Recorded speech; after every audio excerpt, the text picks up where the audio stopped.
Thank you so much, Dr. Cori Stern, for coming on Wellness Your Way. I'm thrilled to have you here with us today. And I'm thrilled to be here. I've been listening to your show, and you have such great, important information that you're giving out to your listeners. So I'm happy to be a part of that. Thank you. We are certainly going to add valuable information to the content library today. I know you are jam packed with wisdom to share, and I've read your formal bio to our audience, but could you please start by just telling us a little bit more about you? Yes. So the way that I got into the work that I do, which is I call myself a natural health practitioner. My degree is in chiropractic, but I mostly practice natural nutrition. The way I got into this field is a pretty interesting story. So we can start the story at let's say when I was a fetus, when I was conceived. Yes. My parents were on a they were raised on a horrible diet, and they were eating terrible food when I was growing in my mom's uterus, and junk, really garbage. Not what we would call food, but Right. processed products and toxins. So I was born with what I call a garbage body as a Yeah. result of that, and I was always sick as a child. I always had an infection, one sort of or another, throat infection, ear infection, bladder infection. I was always on antibiotics. I thought it was normal. I thought all kids were taking this pink bubble gum tasting Mm. medicine and chewing on baby aspirins. And by the time I was 15, I had a chronic sore throat, throat infection, diagnosed as strep by the medical doctor that would not resolve no matter what I did or tried. They just kept putting me on one antibiotic after another, and nothing was helping. And so I'm 15, it's the summertime, and I'm too sick to even go hang out with my friends. And I Oh, was really, really getting angry. And I decided when I was 15 that medical doctors do not know how to help people get better. So I decided I was going to figure out how to cure myself. wow. So I started doing some research. I was stuck in bed anyway. And at the time, research meant reading books because there was no Mhm. internet. This is in the late 70s. So I started reading some books, and then I happened upon this magazine called Prevention. And at the time, Prevention was the only, mainstream alternative health magazine out there, or at least that I was aware of. And when I was reading that magazine, I came upon a concept that absolutely astonished me. And that is that what you eat has something to do with your health. It's like, wow, nobody ever told me this. My teachers, I didn't learn it in school. Certainly, Mm. my parents didn't tell me, they didn't know. Right. So I decided when I was 15 to completely change my own diet. I was working, at the time, I was working as a babysitter, making $1 an hour. I lived in Manhattan in a high rise building, and I was the building babysitter. So I was making, back then quite a bit of money, and I Mhm. spent all of my money on my own food. I cleaned up my diet. I eliminated sugar and white flour and preservatives. Basically, I moved from eating processed garbage to real food. Yes. And then in my local health food store, there was like one health food store in the neighborhood in Manhattan at that time, if you can believe that. I started looking at, they had that revolving book rack, remember, with paperback books on it. Yes. You don't see those so much anymore, at least not here. No. So I started perusing the books, and I found a book called Back to Eden, and that's like I call it an herbal Bible. Every Mm. single herb on planet Earth and its therapeutic application. It was written in Wow. the 20s. And I started studying that book and memorizing it and learning every herb. And I started buying herbs and making, potions. And long story short, between changing my diet and taking some herbs, I did cure myself. Mm. So that set my wheels in motion, my mental wheels, that maybe one day I would be able to help other people restore their health naturally using nutrition. And it was quite a winding path for me to get to the point that I'm at now. gave birth to a special needs son, and he had 18 major surgeries before I could finally pursue this path, which I consider my purpose and mission in life. And now I have a very busy, successful practice in New York City. Mostly, I do some chiropractic, but mostly nutrition. And I keep expanding on it. Now I teach other doctors how to do what I do. And I also started my own health channel on YouTube to make sure that we reach as many people as possible. So that's what I think the most important things to know about me and why I'm here and why I'm doing this. Wow. Well, thank you for sharing that story. I think it tells so much about who you are as a person. Although I'm just getting to know you, I already know you're a solution finder. You have that heart to help others. You're going to get to the bottom of it no matter what. And you're determined. I mean, it was hard, as you said, to do research back then. It wasn't as easy as Googling your symptoms, yet you knew something was planted inside you that there was a better answer. And I think all of your patients and all of our listeners today are so grateful that you followed that. Yes. Thank you. Yeah. So amazing. Well, today we're going to dive into a lot of the mainstream advice that we've been given that might not have been so helpful. And one thing that I read that you were told as a sick child was that you needed to avoid all fats and that fat was really bad.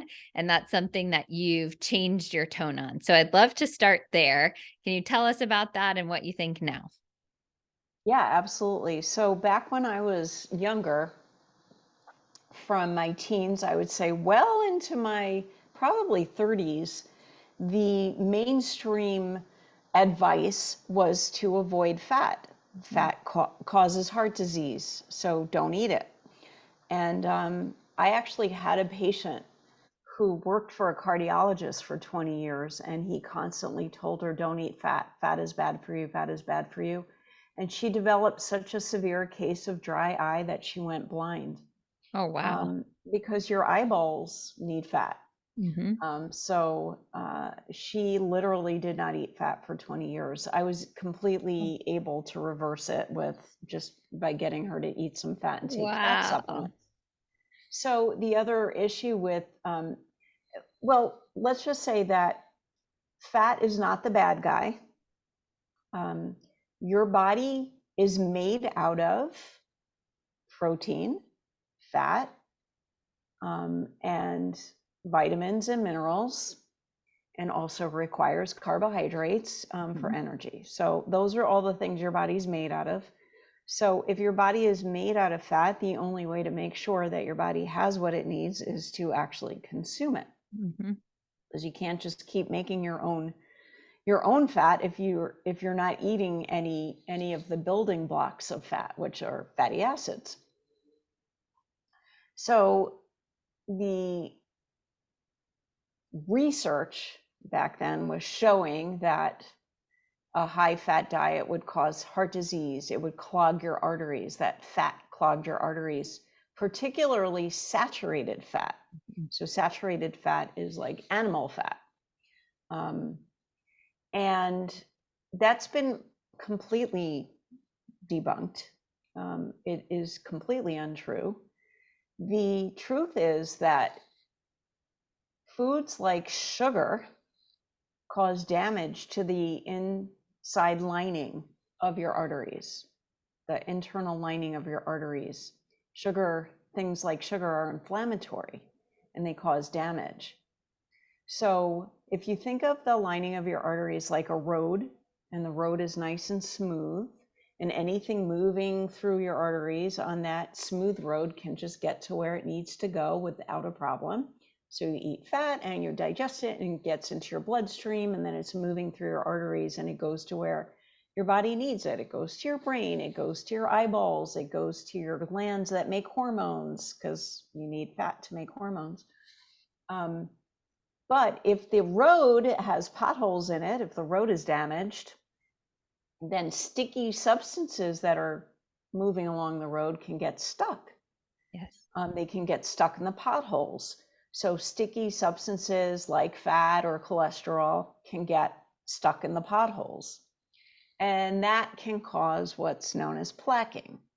So the underlying cause of clogged arteries is not fat, it is damage to the lining of the arteries caused by eating inflammatory foods.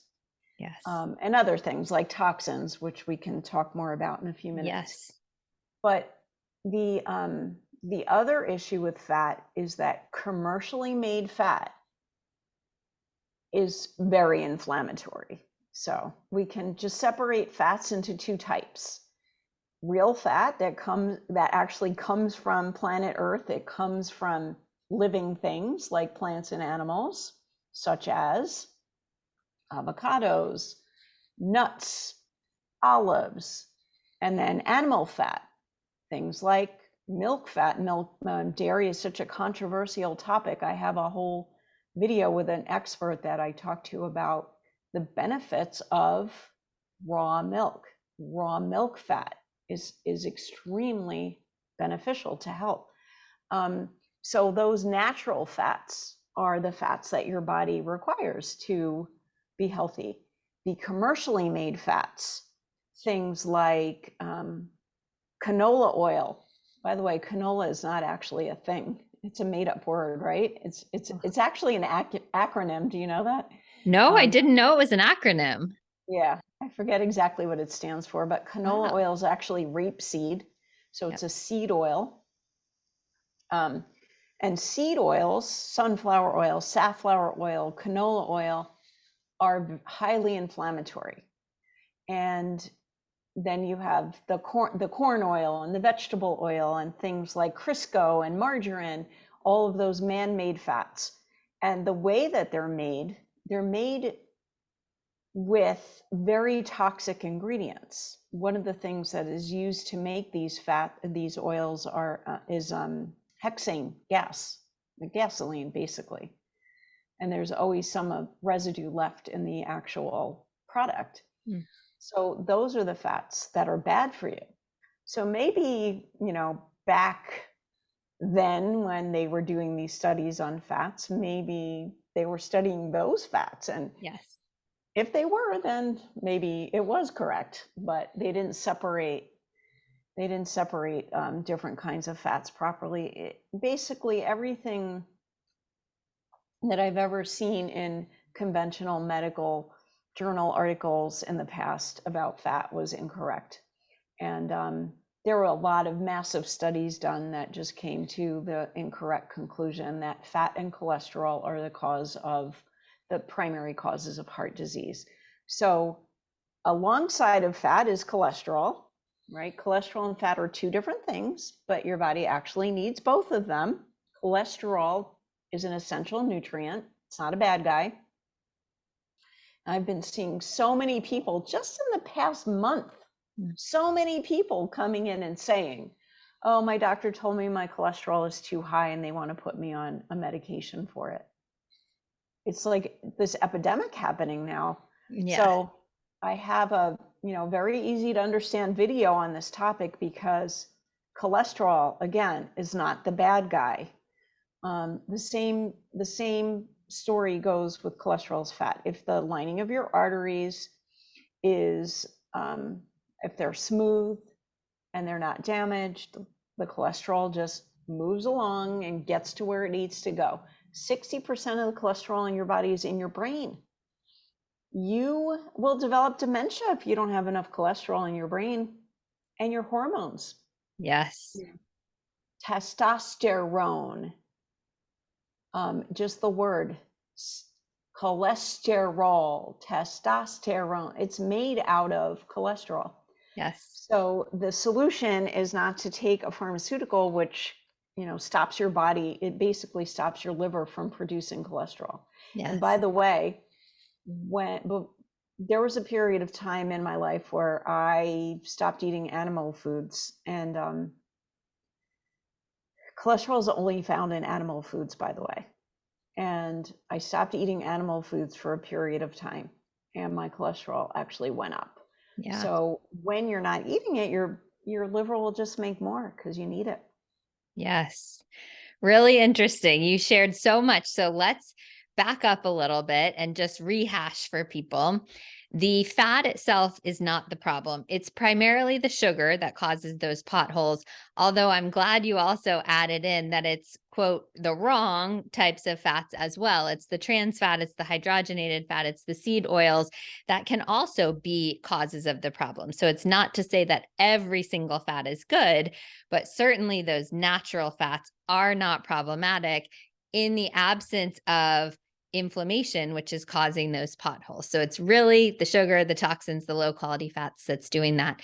And I think you made a really great point. A lot of these studies, the nurses' health study we talk about, and the NHANES data, and all of this were done at the advent of the same time that processed food was coming about. So were people who were eating a higher fat diet, eating more Crisco, eating more whatever? Yes, at that point, that was true. And that's a big confounding factor. So I think we're certainly on the same page there. You're encouraging people that they need fats, and I am too. They need those natural fats from plants and animals in order to sustain healthy hormone balance, to sustain brain function, eye health, all of that kind of stuff. There's so many uses for that. So you've already, I mean, that's a podcast in itself. You've already given us so much information, which I'm grateful for. I really want to narrow in on toxins, which you mentioned a few times in there. And toxins, I think, is a buzzword right now. So first, what are toxins and why are they so prevalent? Why do we have such high exposure to them right now? Toxins are substances that are not natural, that, well, actually, some of them might have started off naturally, like heavy metals are actually part of planet Earth. But the way that they are now manufactured commercially, they're just poison. So Yes. there's if you think about the planet before there was technology, before there was industry, really wasn't very much toxic exposure, and our bodies are not designed to handle high toxic exposure. Yes. When you have too much exposure to toxin, the body gets overwhelmed Mm-hmm. and can't do its natural detoxing functions anymore. So let's just talk about a couple of different organs that are important for detox, and then we'll talk about why we have so much exposure right now. But Great. a lot of people don't realize even that their saliva is a detox, has a detox function. So you think of saliva as what? Something that has enzymes in it that start breaking down your food. It's part of the digestive process. But it actually also has enzymes that tag toxins and give your body the message that this is bad. Don't take this into your cells. So people that have, for example, a lot of dental work and they have Mm-hmm. heavy metals in their mouth, maybe they have mercury fillings or they have crowns that are made out of metal or other such things, they are always having this exposure in their mouth, and their salivary glands start to get tired because they're working too hard. They're constantly being called in to do their work, and the saliva they produce is the quality suffers, and so then you become more toxic, and then Yes. you have the liver that has a huge job. The primary organ in your body that does detox is your liver. And it's the same story. If there's too much for the liver to do, it gets tired. It doesn't do as good a job. And Yes. then you have the kidneys. The kidneys are a really important detox organ. And then also your bowel, right? Mm-hmm. So you eliminate the toxins from your body through your poop and your pee. Mm-hmm. So when there's too much of a demand, your body can't keep up with it. So there is too much of a demand for most of us right now because you're getting toxic exposure from so many different angles. And a lot of the exposure you're getting, people don't even realize. So the first thing is food, right? If you're eating processed food, there's a ton of chemicals in processed food. And if you're eating real food, right? Let's define processed versus real food. Real food is things that grow on the ground, grow on a tree, or have a mother, Mm-hmm. and are minimally processed. Yes. So things like animal foods, animal meats and fats, things like vegetables and fruits and nuts, all, are what we call food. And minimally processed means that maybe you cook them or you sprout them or you ferment them. That's a minimal process. Anything else, if it's in a can or a package or a box and it's been altered from its natural state, is called a processed product. And all processed products are loaded with chemicals. Mm-hmm. They're loaded with sugar. They're loaded with what I call fake salt that's made in a lab rather than, mined from the earth or the sea. They're loaded with preservatives, which are toxic, artificial food dyes, which are carcinogenic, artificial flavors, and then things like flavor enhancers like monosodium glutamate, which is actually a neurotoxin, Mm-hmm. and so many other things. But even real food can be toxic if it's not grown properly, because a lot of food, commercially grown food, is either sprayed with pesticides and fungicides, and or if it's animal, they're injected with hormones and antibiotics, and or they're fed food that's toxic. Yes. So if you're eating, let's say, a chicken that's been fed genetically modified soy, you're eating genetically modified soy. Yes. So in order to avoid all of those things, one of my recommendation for people in the United States, and even outside the US, I have a link for this as well, is to find the nearest small scale family farm that grows nutrient dense, clean food.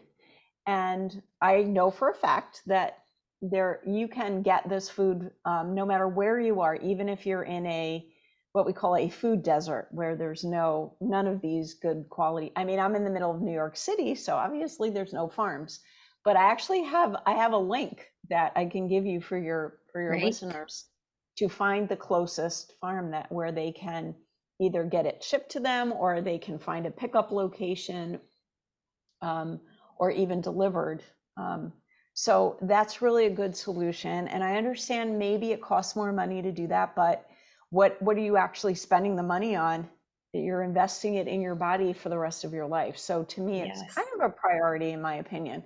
So the number one exposure to toxins is food. Yes.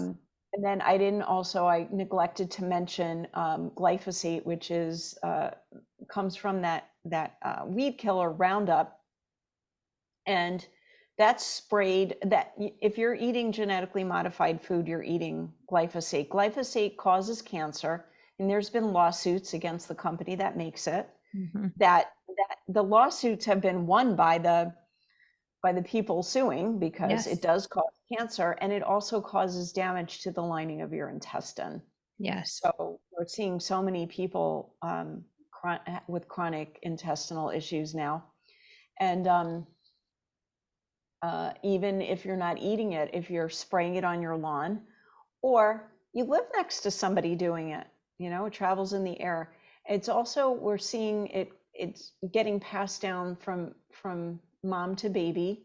So it persists in the environment pretty much forever. Like, we're not going to see it leave our planet in our lifetime. And a lot of countries have banned it, but it's still in the soil. You can't get rid of it. Yeah, you can't get rid of it. So, but eating organically is helpful because you're going to have less exposure to it.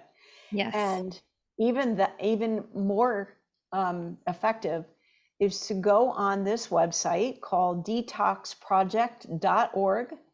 And their job is to test foods and determine whether there's glyphosate in them. And then if there's not, they give them a label, glyphosate free. And then they have a list of all of the companies and the foods, the products that are glyphosate free. This is especially important if you're eating collagen, because a lot of collagen is contaminated with glyphosate. And I have a video about this. If you're eating glyphosate contaminated collagen, you're actually not only poisoning yourself, but you're not getting the benefit of the collagen. Mm. I'm not going to go into the biochemical details of how that happens, but it's on the video. It's pretty interesting. So there's not that many commercial collagens in the U.S. that are glyphosate free. So it's That's really great. worth looking. Well, it's not great, but it's great that you have the resource, the Yeah, detoxproject.org. We'll link to that as well. yeah. I think that's a super helpful resource. And I think what I'm hearing you say is what I usually say, if I ate, one serving of broccoli that was contaminated with glyphosate, and I was living in the 1850s where I didn't have toxic exposure from food constantly, and from pollution, and from the things I'm putting on my skin, and from stress and all this stuff, my body could handle that no problem. Our livers, our kidneys, like you said, our bowels, our whole detoxification system, sweat, saliva, it works really well for small exposures. But the problem today is that these exposures are all over the place and our systems are just overloaded. And part of this problem is glyphosate, which you're getting into, which is in basically everything. Unfortunately, even on some organic food, there's residue of glyphosate, which is just a problem that I think at this point, we as individuals, our best bet is still to buy organic and to demand action in terms of legislature and things like that. But I have a lot of people throw up their hands and say, well, even organic has glyphosate, so I can't do anything. What do you think about that? Well, the small scale family farms that I talked about, a lot of them are really careful making sure that they're not surrounded. But the way that organic farms get contaminated with glyphosate is with neighboring commercial farms. Yes.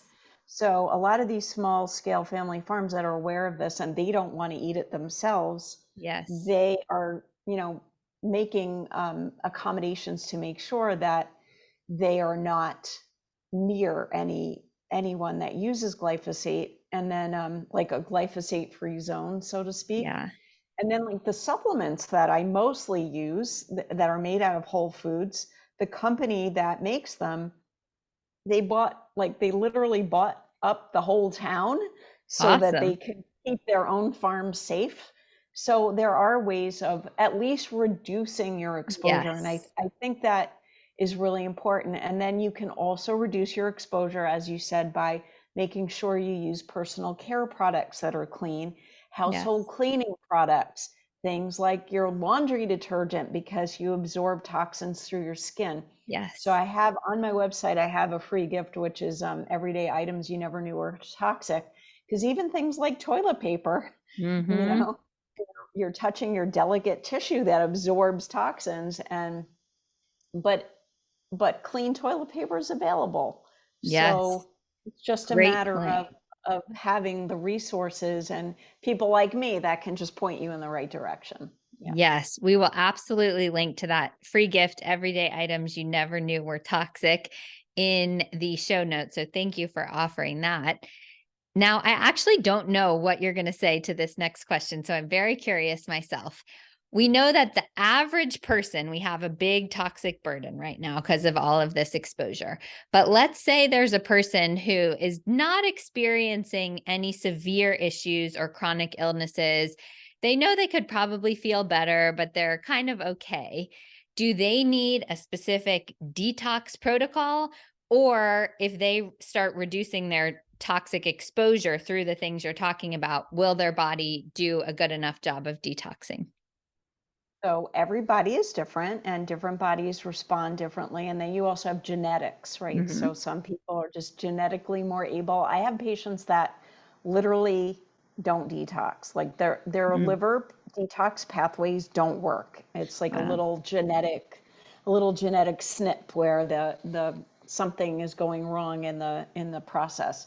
So the answer to your question is that everybody's different. However, there's not one person that can't benefit from doing some kind of detox, whether Mm. it's spending some time in a sauna and sweating or doing an actual detox protocol. Um, it can't hurt to do that. And keep in mind that even if you feel fine, there's two things to think about. One is you don't disease takes many years to develop. You don't wake up one Yes. day with heart disease or diabetes or cancer. It's years in the forming. So you don't really know for sure what's going on internally. Blood work is not always a great indicator of health. And also, here's another thing. Sometimes you think you feel fine, and then you do something like a detox, and all of a sudden you're like, oh, wow, I didn't realize that I didn't have as much energy as I could have. Mm-hmm. It happened to me with my bowels. So if you don't mind me talking about poop, because this is Please. something that we talk about quite frequently in my Yes. office, I had what I thought was very good normal bowel movements. And when I say normal, I mean I was going on a daily basis, and usually more than once a day, which is what you're supposed to do every time you eat Right. a meal and you digest, something should get pushed out. So I had no issues. I wasn't complaining about anything.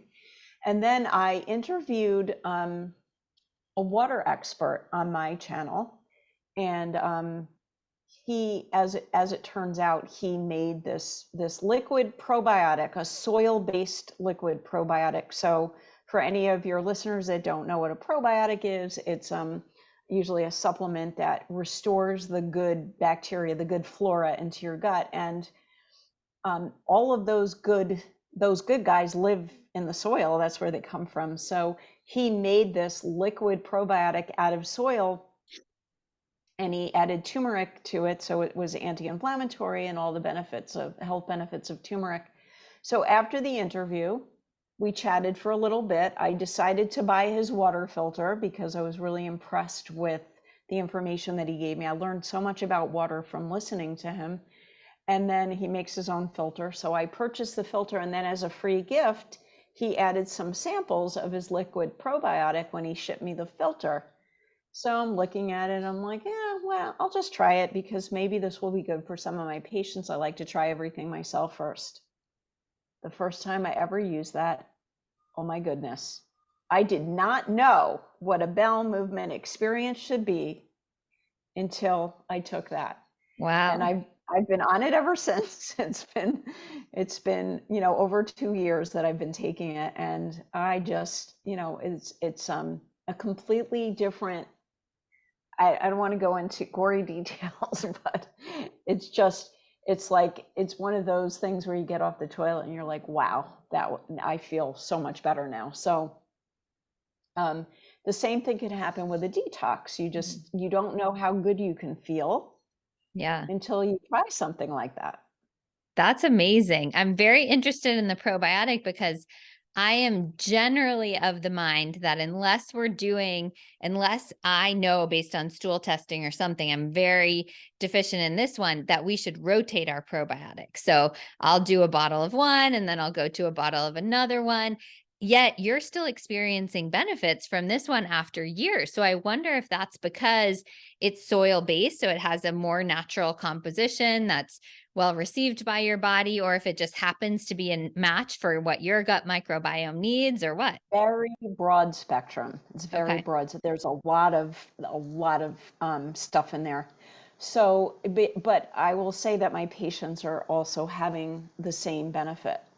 Um, I agree with you, and I also use other products that are targeted for different, let's say, symptoms. Yes. So I have probiotics that help people with digestion, but then I have some that help them with immunity, and I have some that help them with even brain support. But this one just seems like there's everything in it. So yeah, it's on my website, drcori.com. It's called Rest Easy, which is an Okay. interesting name because it sounds like it helps you with sleep. Yeah. But apparently it does help some people with sleep too. Great. 'Cause, Hey, we'll mhm, take all the help we can get with everything, digestion right. and sleep and all of that.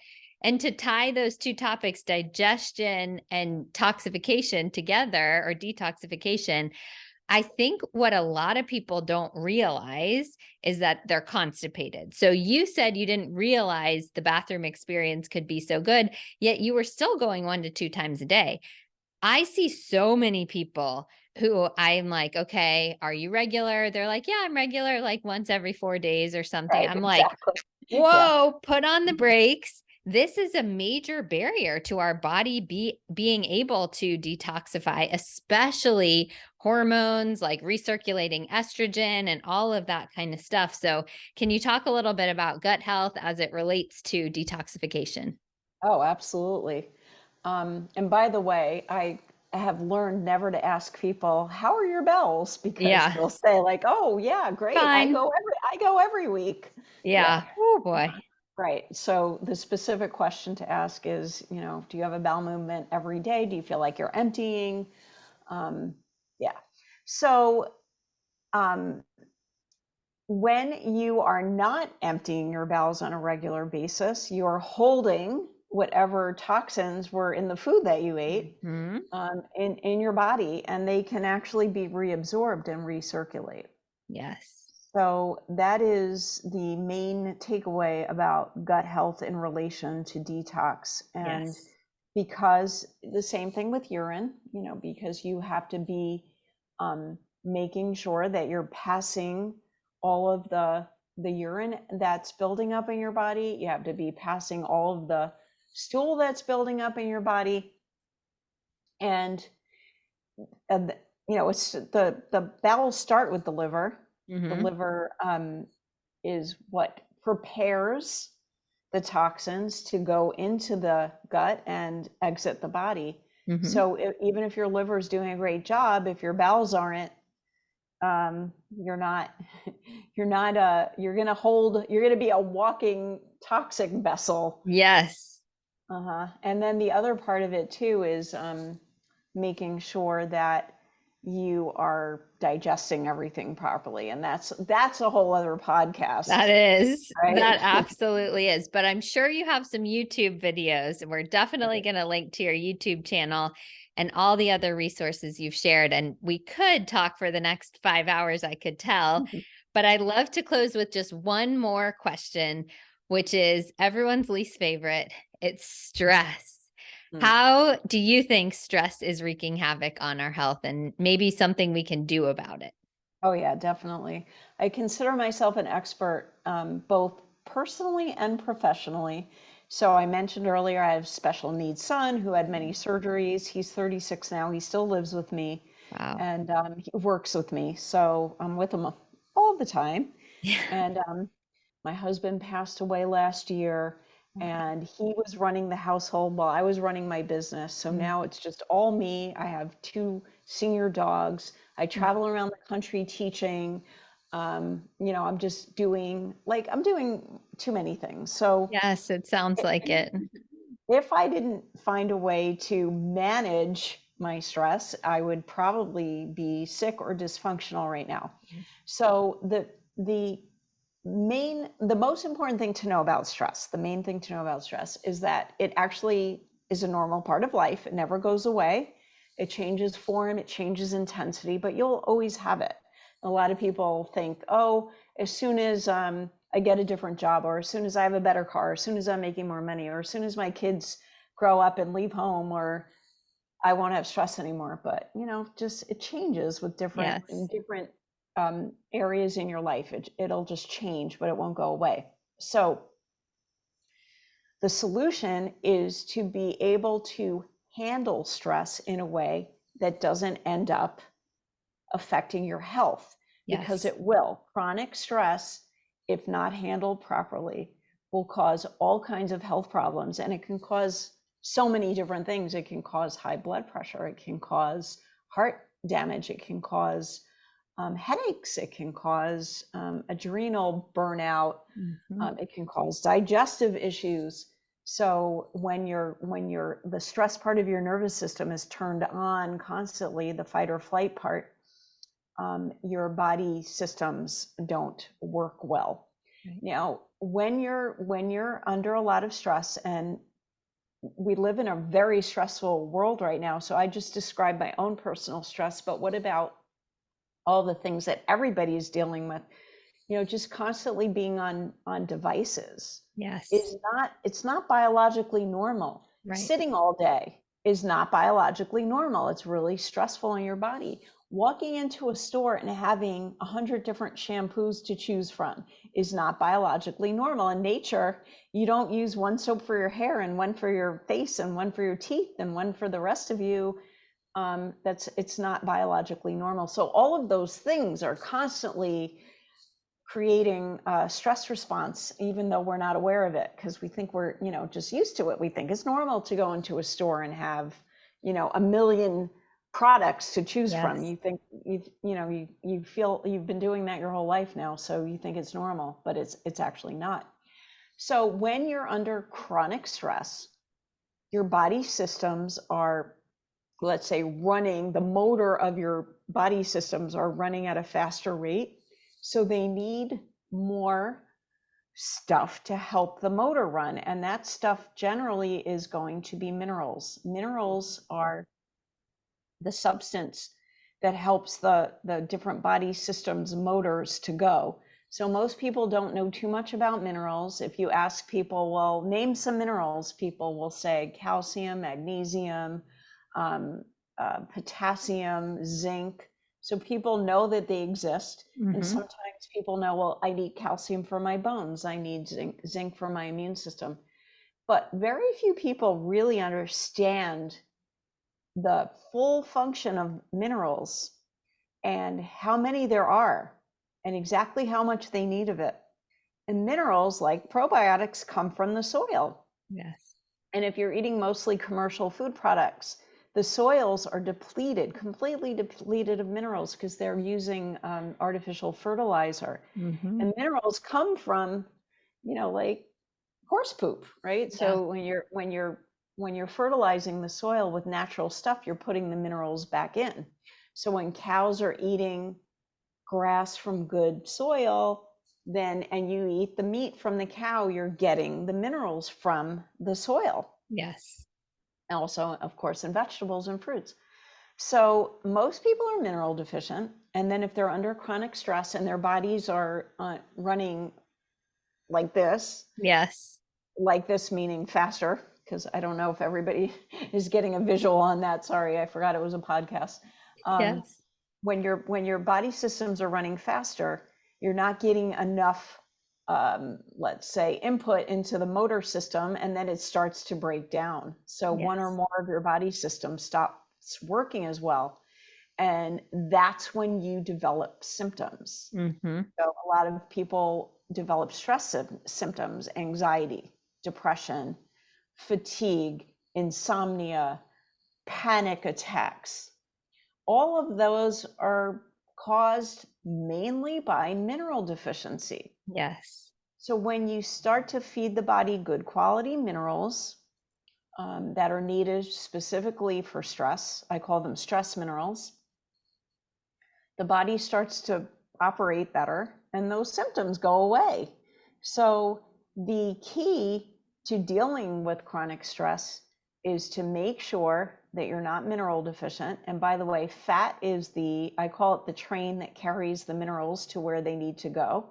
So good quality fat and good quality minerals, and then doing some type of stress management awareness.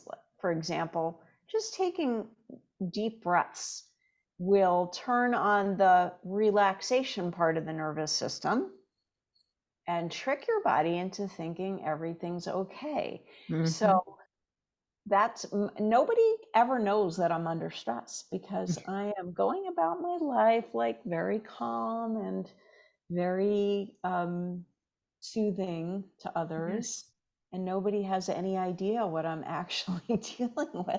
because I take stress minerals, I eat good Yes. fat, I take deep breaths, I actually meditate. Not everybody finds that they can meditate, but at least taking deep breaths or listening to, you can just go on YouTube and put in stress music and certain frequencies of music that Yes. slow your brain waves down and make it possible for you to survive and thrive in a stressful environment, or, dealing with stressful situations without becoming symptomatic. That's such a great take home message that we can't eliminate all of the stressors in the world, nor should we. Our bodies do thrive under some stress. However, we can prevent ourselves from crumbling under the impact of stress by doing these things: breathing, meditation, ensuring adequate mineral intake, ensuring healthy fat intake. All of the things that you have mentioned today are so helpful in helping us mitigate the impact of stress on our bodies. So, thank you for that. And thank you for all the wisdom. I want to make sure the audience knows that we will link to your YouTube channel. We'll link to the everyday items you never knew were toxic, the free gift, and to the resources that you mentioned to find farms and the detoxproject.org. All of that great stuff will be in the show notes. But one more time, Dr. Cori Stern, thank you so much for sharing your wisdom on Wellness Your Way. I am very grateful to have had you here today. Thank you so much, Megan. I really enjoyed it. As did I.